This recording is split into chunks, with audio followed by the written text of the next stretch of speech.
archive, I didn't realize the scale of what the faculty were trying to do. I still remember that during the inauguration, Mathangi did invite me, but I was out of the country, so I couldn't go. Then one day I just ambled along and then went into this building. The facade I thought was a small building, and then I didn't realize there were rooms and rooms and rooms inside with moisture control, all kinds of instrumentation and so on. So it was very wonderful to see, and I'm very happy that the Heritage Center and Archive Center bringing together this wonderful program. I hope all of you have a great time, and thanks again for coming here, and thanks Mathangi for inviting me, and it's a pleasure to be here. I hope you have all have a great time. Thank you. Gathering.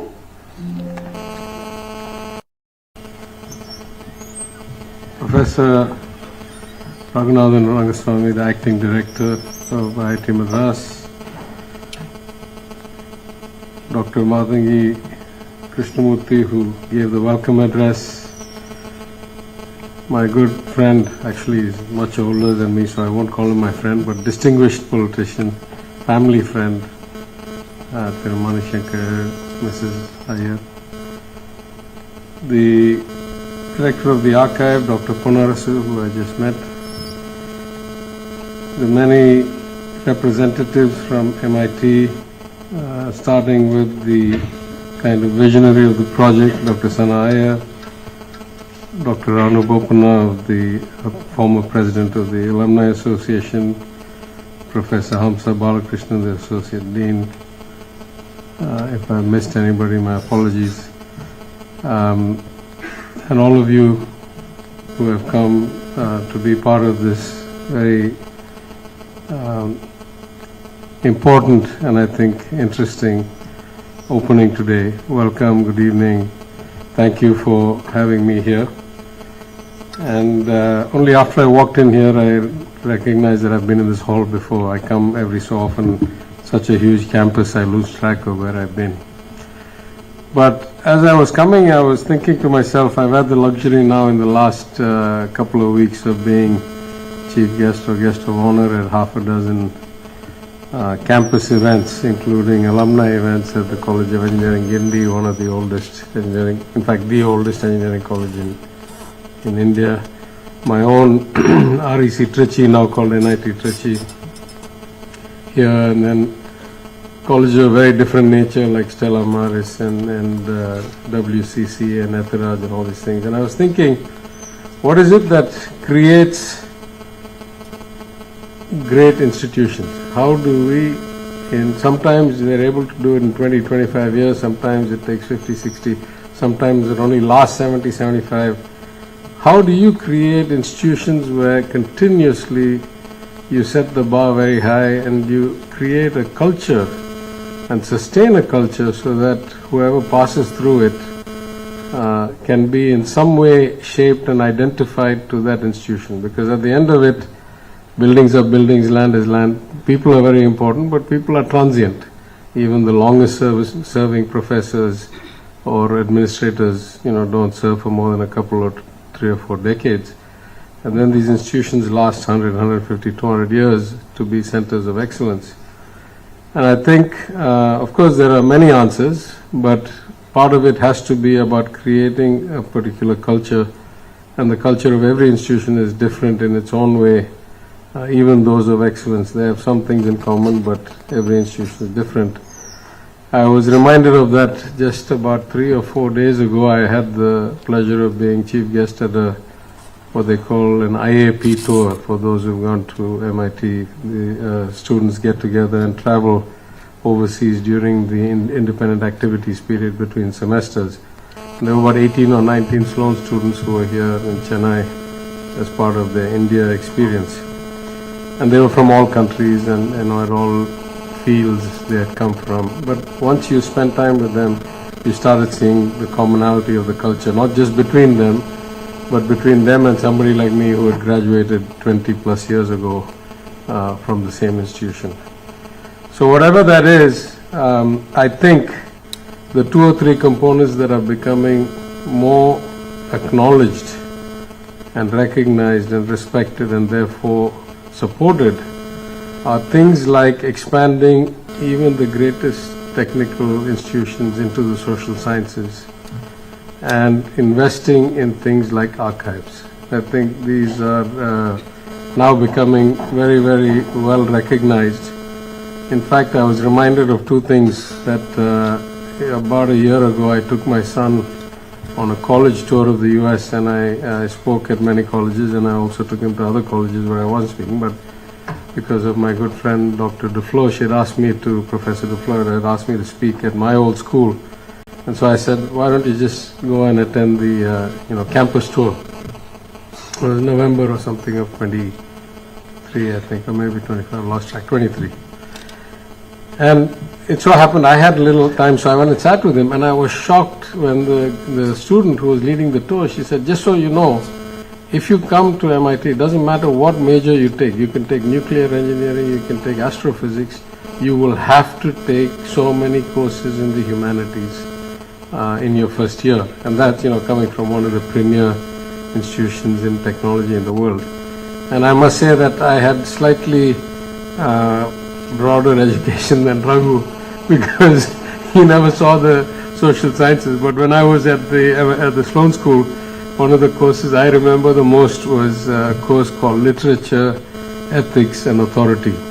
And it was so fascinating. It used not a single new text, all existing texts, movies, the 12 Angry Men, Moby Dick, Julius Caesar, to examine the nature of power, of authority, of influence, of shaping outcomes, and the kind of notion of ethics, and are they permanent or are they pliable.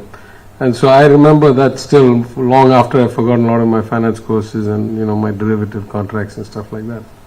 So I think this is a very important concept, and I'm so glad to see in my own experience here at IIT. I've come to the Institute of Social Sciences once. I was at the Center for Memory and Brain Studies, something like that. So I've come and spoken there. So I've only been back in India about 8 years after 30 years away, and I must have come back 3 or 4 times, or maybe more, but at least 3 or 4 times. And a lot of them have to do with social sciences, with the memory, with in this case anthropology or archives. So that's good, I think. I think it's so important that institutions of all types, not just universities, but universities are natural homes for archives.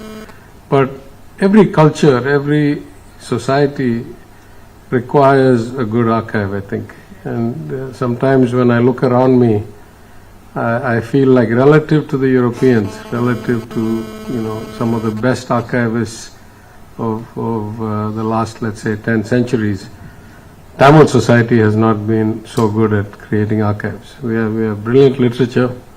We have things that last, poetry and scientific treatises of language or linguistics that last for thousands of years. But if you look at the actual historical archives, there's a lot of things we're discovering. I'm reminded every time I go to Kiladi, which is very near Madurai, which is a big archaeological dig, that every year we discover another layer, and another 100 years back, another 200 years back. And much of this is not recorded anywhere. Only after we discover and we start sending it for carbon dating and we start cross-referencing and all that, none of our ancestors really thought about perpetuating knowledge or perpetuating memory, before the age of computers and permanent kind of storage. Archives were the only way to pass things down. So I think for all these reasons, I'm very happy to be part of this event, to be here to help inaugurate it. It's going to last a couple of months here. That's great. I must say, as a minister, I get invited to a lot of things, but it's a rare occasion when I come to a project where I've been a part of it, because Professor Iyer had her student interview me, I don't know, about a year and a half ago as part of the project. And I think somewhere there may be a 30 or 60 second clip of my own input somewhere in the archive. So I'm very happy to be here for all these reasons. I think it is indicative of things that we need to do. Maybe we haven't done so well, but we need to do. I'm very, very happy that institutions like MIT, which have gone on to shape the world in many ways, and particularly the culture of MIT and economics, whatever it is, has led to so many central bankers and so many policy setters in the world of finance. Has this not yet adequately celebrated history with the South Asian diaspora, whoever had the luxury of attending there. And this archive brings that to light, which is very fortunate. And then though it came out as a course, I'm very happy that the Institute, the departments decided to invest in making it a project and then a permanent archive. And then now we get to see it travel and come to different parts of South Asia. And it'll be in Chennai for a while. I read somewhere in the backdrop that there's a relatively good link with Tamil Nadu, with Madras, with IIT Madras. I'm sure I'll be more enlightened about that as I go through the exhibits. But then in a way it's good that such an event takes place in this as opposed to any other place. So thank you all once again for inviting me, and I'm very eager, as the rest of you are, to see more about this. And I must conclude by congratulating Professor Iyer and all those who worked with her and the Institute at Cambridge, as well as IIT, Dr. Krishnamurthy, Dr. Ponarasu, the management, for hosting us. Thank you very much. MIT India team titled Revolution on the us to this event. It's our pleasure to be here. My name is Dr. Ranu Bopanna. I'm a graduate of MIT class of 1987 and the past president of the MIT South Asian Alumni Association. While I was president, I just began to think about when did the first AC come to MIT, and I was shocked to find out that it was all the way back in 1880.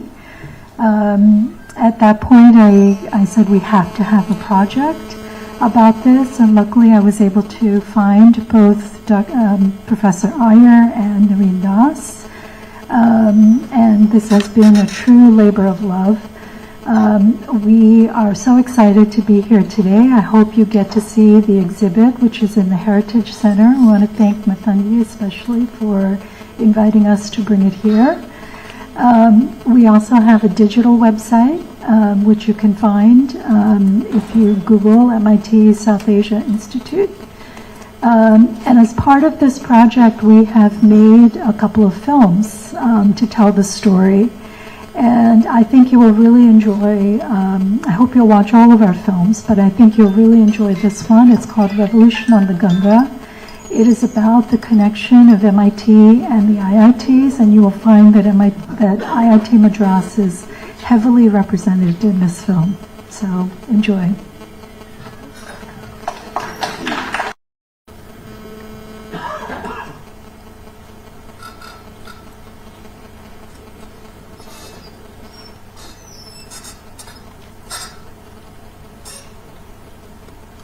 My father was an engineer, and I grew up surrounded by engineers. To be honest, I actually thought everybody grew up looking for kind of engineer they wanted to be. Growing up, even before high school, I was quite interested in math, and I liked building things. I like chemistry, so I started with chemical engineering. And of course, I didn't quite realize that the chemistry had nothing to do with it.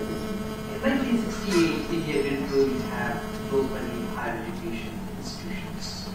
I was fortunate enough to get into one of these. My mother was my biggest champion. She had gotten married at the age of 14 and did not have a chance to pursue a career. My thought was that after I graduate from IIT, I'll probably get a reasonably good job. So that was the only thing. There was no, I did not play with chemistry sets. I did not make home, radio sets. I did not think I was a whiz kid. Engineers, ultimately, you're designing things, you're trying to build better systems that work for society.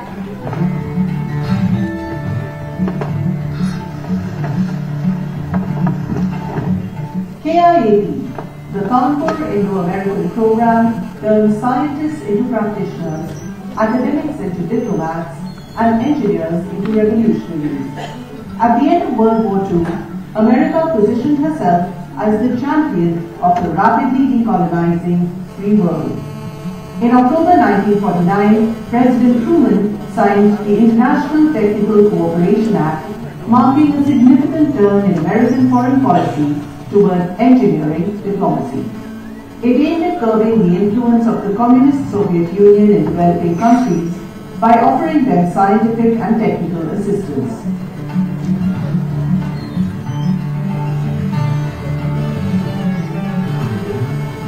President John F. Kennedy expanded Truman's vision in 1961, establishing the USAID, the United States Agency for International Development.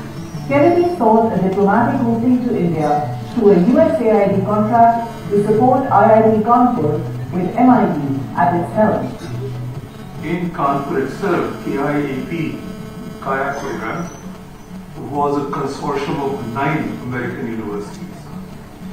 Really the top university, from this country, like, besides MIT, Caltech, Princeton, Berkeley, etc.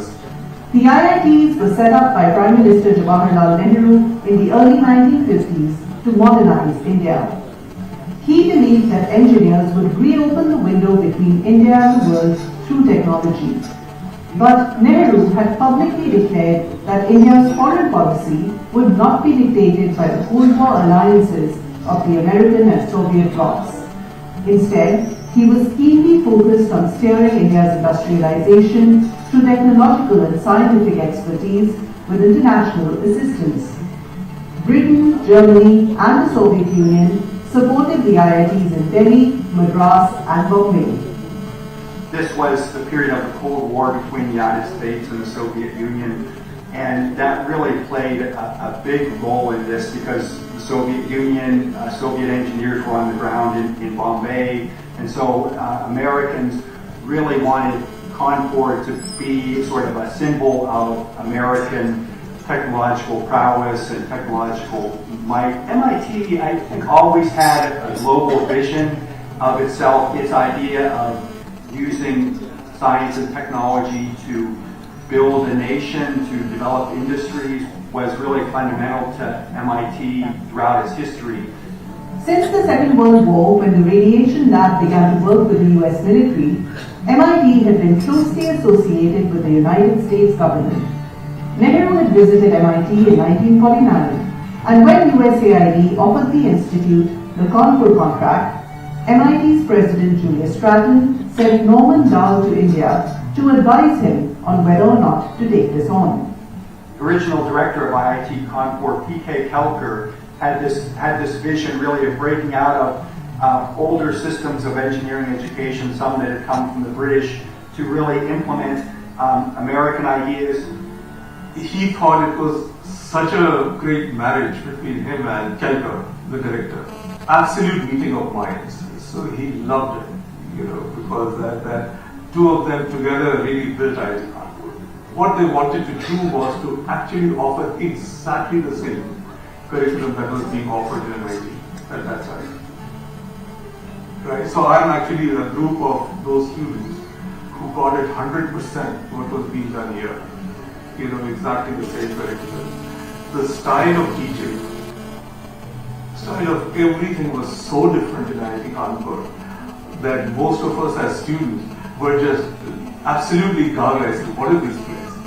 The laboratories and libraries were open 24 hours a day. And I still remember going to the library and asking the librarian, how many books can I take out and for how long? She says, you can take out as many books as you want. What the IITs did was take what was good about all of these other partners that they had and try to make something that worked in the Indian context. Students at Kanpur thrived in a rigorous academic environment modeled on MIT. Dahl and Kelker ensured that this was a truly equal partnership that avoided intellectual imperialism. This was an extraordinary achievement. They insisted that the American visitors were full-time staff and faculty, but their role from conception to execution was entirely advisory. Indians held position of authority in decision-making, even as the Americans weighed in on curricular matters. The Americans took their families to India, sent their children to local schools, and helped build IIT Kanpur and its community, brick by brick, person by person. I was being taught by such enthusiastic and young faculty members. These people really wanted to see India succeed. And they were true academics at heart, so when they met Indians, right, they met Indian students and Indian faculty, all they saw was these wide-eyed, kids who were just extremely interested. I mean, these guys were not there for money. I mean, they were there because they wanted to set up something which would survive them. And they succeeded beyond their dreams. When I was at Stanford, one of my professors at Stanford in the Aero Department was Professor Holt Ashley. He had been one of the people from MIT who had been at IIT Kanpur when this was set up. We had wonderful chat about how it was an exciting time in starting a new school in a country that was very much developing at that time. And since then it's paid off, where he was always very happy to see an IIT graduate. The establishment of the Computer Center at IIT Kanpur in 1963, and this was really something remarkable. So a computer was flown in from the United States to Kanpur, and it really became a center of education. The KIAP program was nothing short of extraordinary, becoming the most successful and long-lasting collaboration between India and America at the height of the Cold War. This was a particularly remarkable achievement at a time when India had doubled down on its policy of non-alignment and pursued a socialist model of economic development, much to the consternation of American statesmen. For close to a decade, the KIAP revolutionaries deftly overcame these ideological battles.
Even as Nehru's dream was realized, the lofty goals of the technological visionaries were put aside in 1971 as India and Pakistan went to war over the liberation of Bangladesh. American support for Pakistan, its Cold War ally, led to a US Senate vote to stop foreign aid appropriation to India. In retaliation, India stopped issuing visas to Americans and KIAP dissolved. But even as the Cold War chill asserted itself on Indo-American relations, MIT continued to be visible at IIT for long after. People don't understand this fact that the American style of education, which is dominant in India now, really came out of KIAP. The Russian model, German model, all these models completely failed, primarily because there was no such involvement of the institution. There was no such involvement of the intellectuals from these places in setting up the program. They were set up much more bureaucratically. Well, MIT has a very unique way of educating its students. So the students that come out of MIT are not only excellent in technology, but also very practical.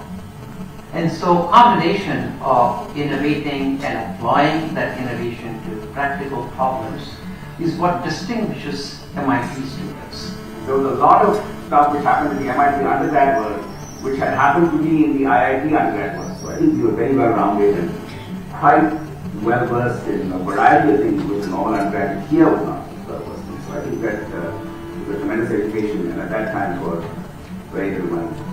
I think there were two things about my undergrad education that I really appreciated, which I realize now did have the MIT imprint and MIT DNA in them.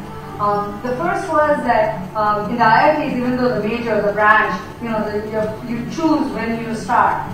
The first year we mostly spent doing the foundational classes, which were common across all the disciplines, like the general institute departments at MIT. The second thing, and even more as having graduated, I appreciate is in the IITs we have to do humanities classes.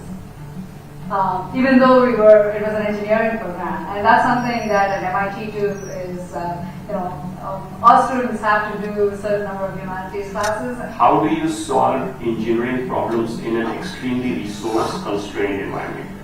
And that is something which IITs taught us. I was working on autonomous vehicle projects, and even giving one component was very hard.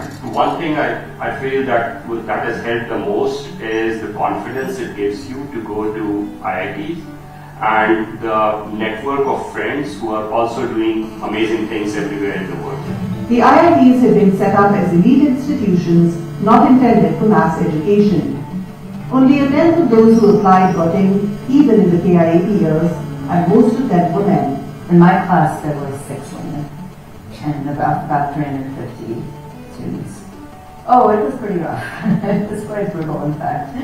It was the first time in my life when I was at IIT that I was the only girl in the class. None of the guys, no one would come and sit next to me. To be able to do just as well as a guy, I think was much harder because there was no teamwork, there was no support.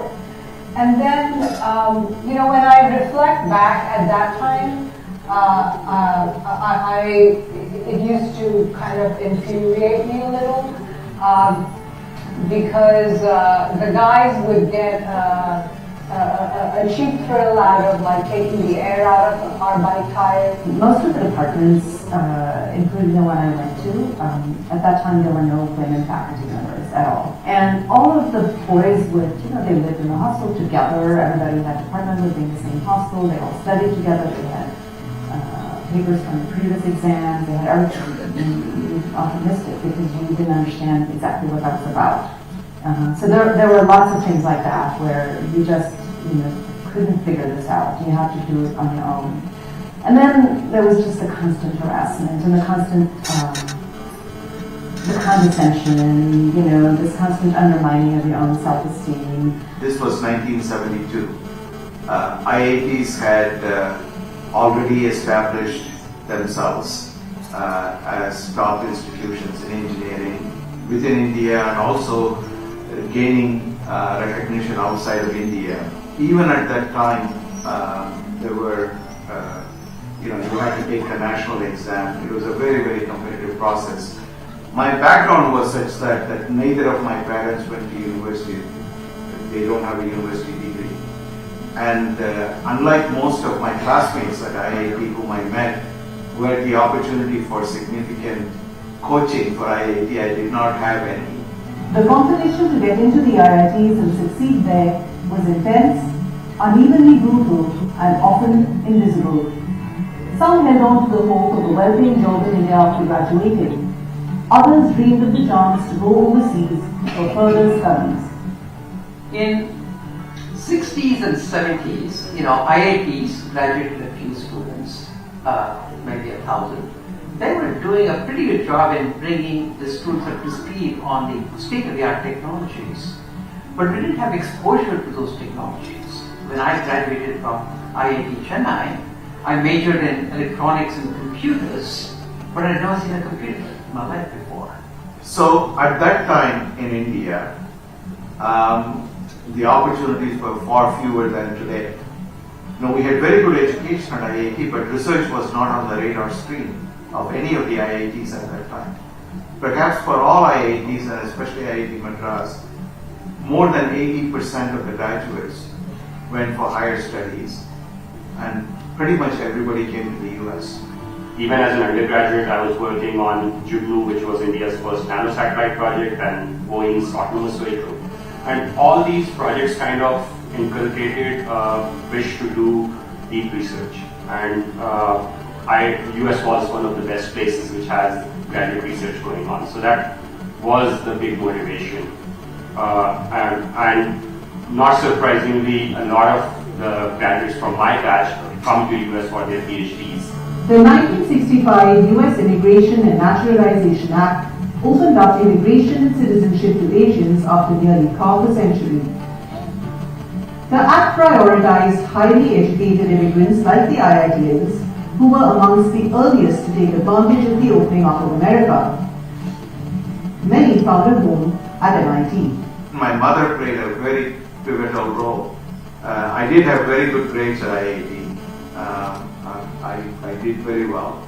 So she said, don't stop here, keep going. And if you're going to do a PhD, go to the US. Certainly, the sequence of people coming for their PhD, the graduate work to the US was helped along by the fact that the curricula was well understood in the 70s by American universities. And they knew the quality of students they were getting very good. And at that time, the economy wasn't doing so well. So, I worked there in Delhi for 2 or 3 years, then I worked in Bombay for a year. Then I said, okay, time to get a 1-year degree somewhere where I can really learn something different from what I've already learned. And MIT was offering a technology and policy program to me, which I thought was quite interesting and exciting. So I thought, let's see if I can get in there. So I was the first woman in the nearly 100-year history of my department to get a PhD. And when I first got into the program, which I was also the first woman, there was a lot of interest in it. And I was also one of the first people to do it in one semester, which was, to get into the program, to make it through the qualifiers. And for some reason, that fact got lost in the fact of, in the fact that I was the first woman. I had my PhD thesis defense a year and 8 months into my PhD. And so I was really thrilled. I may still hold the record for the fastest PhD in engineering at MIT from start to finish. But probably I was the first Asia Mod to be dean of any of the schools at MIT at that time. 140 years after MIT was founded, when the first Indian student to MIT came in the early 1900s.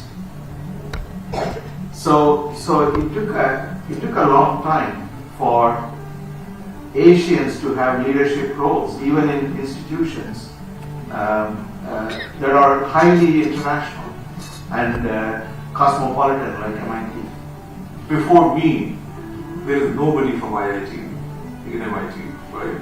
And after me, there is nobody who's not from IIT. The IITs were Nehru's dream to industrialize and modernize India. And from that dream bloomed thousands of other dreams. The audacious aspirations of the KIIT visionaries not only created a revolution on the Ganga, but revolutionized technology and enterprise across the globe as IITians made their way to America. In the 90s and 2000s, because the people who had come outside of India and proven themselves in US some of us became the best brand ambassadors for India in US. I think the human experience and the things that you learn from either history or literature and the emotional side of things is really a large part of being able to build better products or better systems that ultimately can make people's lives better, right? IITs are looked at as absolutely mature industry body. And it shows, everywhere. It shows in the faculty appointments all over the country. It shows in the National Academy of Engineering, National Academy of Sciences, that how well these people have done. And and so on. So I think we were trained well and then we performed. So everybody won.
Stage, Dr. Hamsa Balakrishnan, Dr. Sana Iyer, Dr. Ranu Bopanna and Dr. Srinath Raghavan for a panel discussion moderated by Dr. Madangi Krishnamurthy. Wonderful film that you have brought to us, and there are so many questions in our mind, but we will keep it short in the interest of actually going to be able to see the exhibition itself. But let me start by saying that it's really provocative to bring this film to IIT Madras that says that the American model succeeded but the German and the Russian failed. You'll have a fight from the founder, Dr. Vitya, right over there, but we'll save that for after-event discussions. Let me start by asking perhaps Srinath to set the stage for the context. The Honourable Minister mentioned that in many ways people are transient, even people will pass. But I see the people in this film as symptomatic of larger events in the ferment as you pass through. Different sets of people from different time periods testifying to a whole set of realities. I was sort of whispering to people I'm from India that, for example, the gender situation in the IIT now is so complex. It's very difficult to be able to say in a straightforward fashion. Perhaps, Srinath, if I could provoke you to say what happened in the Cold War. We know that it's a competition, that it's not straightforward American winning, that there is a physiological fight going on around the same time. So if you could help us in the audience set the context for the film and the exhibition, I think.